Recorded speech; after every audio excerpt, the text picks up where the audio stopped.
Hey guys, Paul Morrow here again for Obsess.org, doing a 3-minute recap for Thursday, 13 November. So, look, I have to start by acknowledging that the nation is in the throes of another very serious pandemic. It's been coming, and very clearly it's growing.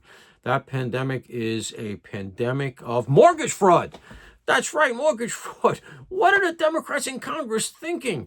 Playing games with their mortgages and their taxes when you're in the public eye in this hyper-partisan age. Of course, people are going to be looking at your records. I'm referring, of course, to the fact that Eric Swalwell, he of Fang fame, has been referred to DOJ for prosecution potentially on mortgage fraud and tax fraud. And look, all I can say is as he joins the ranks of Schiff and Tish James, that if you're going to be in the public eye and you're going to be throwing stones, you better have your own house in order.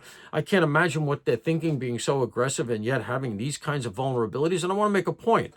That doesn't just apply to the Democrats, because my gut tells me that if a lot of the congressional Democratic members are doing this kind of thing, then there's probably some Republicans as well. They're not immune. The law's the law.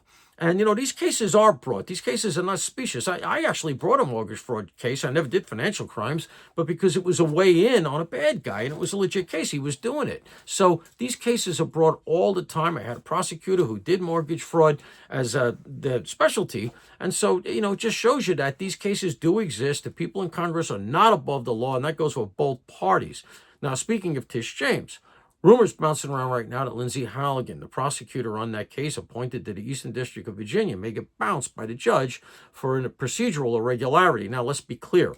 The law on whether or not her appointment is valid or not is vague and open to interpretation. It's going to be challenged. It's going to be appealed no matter how the judge decides. But it's a Biden judge, and there's a good chance he might bounce her. Understand that does not impinge on the validity of that case. The evidence is the evidence. And as it has come out, it's troubling, all right? But even if he dismisses it with prejudice, which means it can't be brought again, which he should not do, because as I said, this has to do with her appointment, not with the validity of the case. Understand that Tish James has 3 houses, and all of them have mortgage problems.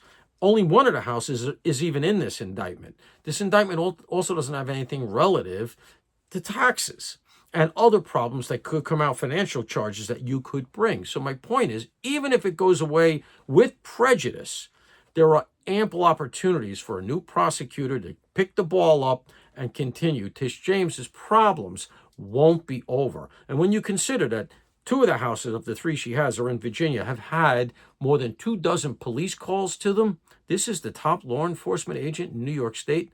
24 police visits. This is how she lives her life. Paul Morrow for the Ops Desk.